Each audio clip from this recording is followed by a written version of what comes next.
We need to get subscribed and get this unity stronger and beat YouTube at their own game. Okay, that's what this is about. Like I say, go to the remix button, hit the remix button. That way you'll have this video and keep up with this. Otherwise, YouTube's just going to control us, guys, and it's really bad. Sellafield, England. Now, one of the stories was the most toxic pond in Europe. This is very misleading. There's 8 million litres a day pouring into that ocean. 8 million litres a day. And what that does is it gets out into the currents and it travels and radiates everything. It's so toxic that they have to shoot seagulls if they land there because they become radioactive. It's so toxic that the wind blowing over it becomes contaminated. It's so toxic because you can never ever stop this. You can never turn this off. It's going to take approximately 20 years at 80 transport trucks a day to clean that site up. Now I want you to keep into consideration the word ocean and water through all of this video. 8 million litres a day going into the ocean. You want to burn down your home if you don't recycle your tin cans. The Italian mafia has been using the sea as a convenient location to dump over 40 ships that were loaded with toxic and radioactive waste into the Mediterranean waters since 1994. This is where all the tourists are hanging out. Think about the fishing industry, how popular that is in Italy, and how the people are being poisoned by the isotopes that are leaking out of these drums that will rust out in a matter of a couple of years. You won't see the environmentalists going after a mob in Italy for sinking 40 ships in the Mediterranean. You see, what they sure as hell want to stick you in a mental institution and drug you up if you don't recycle your cardboard. These creatures are not just constrained to Italy. During the 2004 tsunami, over 600 barrels of toxic and nuclear waste had washed up on the Somalian coastline. These barrels dated back to the 1990s. And that's the reason why we see Somalia has turned into a wasteland. You won't hear an environmentalist calling out the Italian mafia when 600 barrels of nuclear waste washed up on the Somalian coastline. Oh no, but they want to murder you, they want to kill you if you don't recycle your pop bottles. 17,000 containers of radioactive waste. It's just part of the catalogue of waste dumped at the sea by the Soviets that we know about. There was 19 ships that are containing radioactive waste were sunk. There was 14 nuclear reactors sunk, including 5 that still contained spent nuclear fuel. There was 735 other pieces of radioactively contaminated heavy machinery. This could be everything from front-end loaders to bulldozers that was burying the contaminants. And there was a K-27 nuclear submarine with 2 reactors that are still loaded with nuclear fuel, dumped into the Kara Sea, right by the Arctic Ocean. The environmentalists calling out the Soviets for 17,000 containers of radioactive waste, or 19 ships containing radioactive waste, or 14 nuclear reactors with nuclear fuel. No, but I see them want to genetically alter your children. I see them want to blow your children up. Philip and Tracy. That's fine, that's absolutely fine. Your own choice. Okay, class, thank you so much for today, and I will see you all tomorrow. Oh, just before you go, I just need to press this little button here. Now everybody, please remember to read chapters 5 and 6 on volcanoes and glaciation. Except for Philip and Tracy, of course. But don't stop there. Off the coastline of California, 30 kilometers from San Francisco, a huge, massive city, your loving government dumped 47,500 barrels containing plutonium, cesium, strontium, the most toxic stuff on the planet. That's 2.5 million gallons, or 18 million Dixie cups of the most toxic stuff on this planet. This is your government done this to you. This is the people that say they're going to protect you. This is the people that scream about someone might set off a dirty bomb. Dirty bomb. This is what they scream about all the time. One can imagine an enormous amount of disruption even if a very small dirty bomb were detonated. To counter the danger, an unprecedented effort to equip first responders with radiation detectors. From the city to the suburbs. Remember, You want to hear environmentalists calling out their own government when 47,000 barrels are dumped 30 miles off the coast of San Francisco. But they want to have war crimes tribunal for you if you don't recycle your plastic. There's 90,000 bunker ships on the ocean at any given time. 16 of those produce more pollution than all the automobiles on this planet. Of the 7 billion people on this planet, those 16 ships produce more pollution. With 90,000 ships out there, you're looking at 5,625 civilizations on planet Earth every day. The equivalent of 40,000 billion people worth of pollution every day. 40,000 billion people on Earth every day. The animosity equivalent in automotive. Because of those 90,000 bunker ships, and the stuff they're burning, it's supposed to be going to a toxic waste site. It can't be refined anymore. But for some reason, they allow these 90,000 ships out there, these big, massive ships, to burn this toxic waste. That's your acidification of your oceans.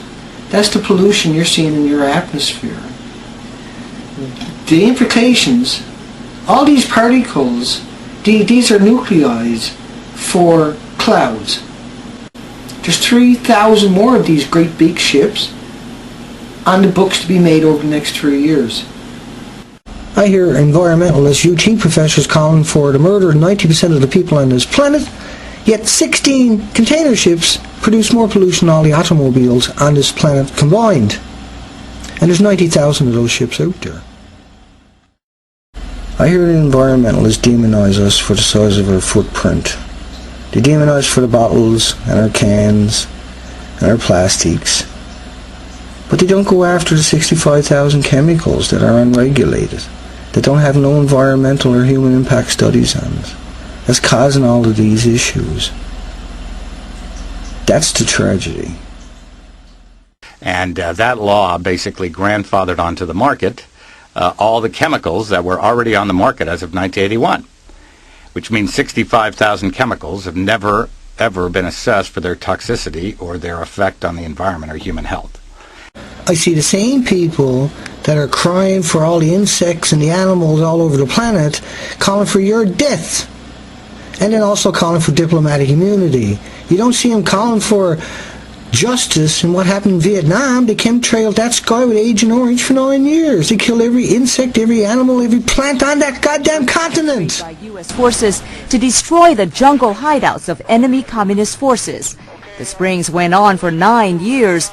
American soldiers came home suffering the effects of Agent Orange. And then there is Japan. Built on a perpetual earthquake fault line, it was only a matter of time before the big one. When it finally came, the nuclear alarmist's worst nightmares become surreal. It's a massive destruction unlike anything witnessed by a living human. A tsunami flows over Fukushima's prefecture, bringing with it a misery that will outlast any human that can survive it. Over 20,000 have died, the most traumatic death imaginable. News breaks shortly after Fukushima Daiichi's nuclear power plant has reported a power out and failure of backup generators. These are the life-sustaining reactor cooling pumps. 3 nuclear reactors are out of control, and without cooling, soon the word comes of explosion or radioactive emergency. The world gets its first picture of explosions, and then Japan throws everything it has at it. Helicopters are put into action to dose the area with water in a desperate attempt to cool the estimated 600,000 of the most dangerous volatile nuclear waste rods on Earth. Explosions have flung them for miles. These rods were kept above the reactors in pools of heavy water, 30 feet deep, to cool and contain them, but a hydrogen explosion has removed those safeguards in a moment. 4,277 tons of nuclear waste on that site, the equivalent of 200,000 Nagasaki bombs. And reactor 3 has 6% of MOX fuel in it. That is 2 million times more dangerous than nuclear rods.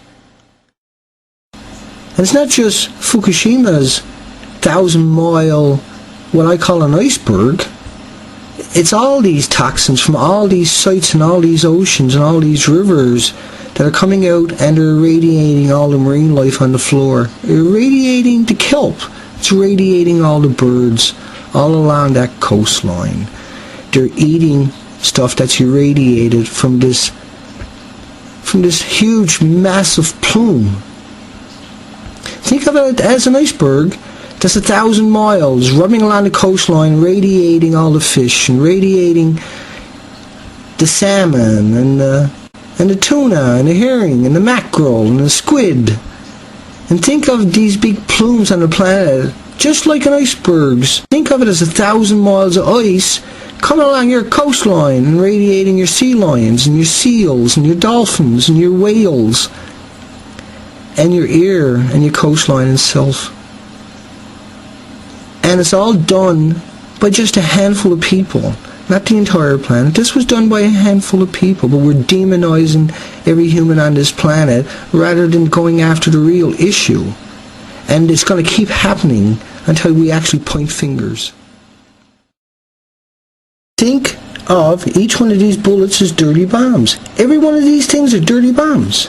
Your loved ones are going over to foreign countries and whacking that country with dirty bombs. Millions and millions and millions of dirty bombs. And they're coming home and having deformed kids because they were so close to those dirty bombs. Think of Hanford. Billions of gallons dumped on the ground. I know this sounds incredible to people, but there are 40 miles of unlined trenches at Hanford, if you stretch them end to end, into which our federal government, your government, was dumping radioactive waste from nuclear weapons production and its own reactors, even though it seeps right out of those trenches. And that stuff is all moving through the soil to the Columbia River. What they're not telling the public is that they also deliberately dumped out of the high-level nuclear waste tanks in the 1950s and 1960s billions of gallons of liquids into the soil. Think of this stuff so toxic that a Dixie cup will kill everybody in a restaurant for an hour, every hour, for 1 billion years. This is probably the most dangerous stuff on the planet ever. Very, very small quantities of this waste. And it's been said that a Dixie cup full of this waste in a crowded restaurant, everyone would be dead in the restaurant inside of an hour. Even the amount that would fit on the leg of a fruit fly is considered a problem dose, and that's happened at Hanford. Fruit flies have landed on contaminated materials and then flown off to go to the lunchroom and deposit contamination on food and on tables and whatnot, and they've had to evacuate a 20-acre area at the Hanford site because of hot fruit flies and wasps. So this waste in these tanks is very dangerous in small quantities, and it has another feature, which is it's dangerous for very, very long periods of time. And is demonizing everybody over cardboard and tin cans and plastic the right thing to do? Or is it to go after this real issue? Instead of spending $2 billion a day on the military-industrial machine, spend $2 billion a day on cleaning this up, and it'll all be gone in no time. It could be all gone in no time. It's that simple. We just can't get ourselves out of this rah nationalism where you just got to go along to get along. And if environmentalists think stopping tin cans and pop bottles and fucking plastic is going to save the planet, they're so fucking lost in the game. They're so lost. We haven't got a hope in hell. We have to have this message out there somehow. Somebody has to do this. And I don't know who that is.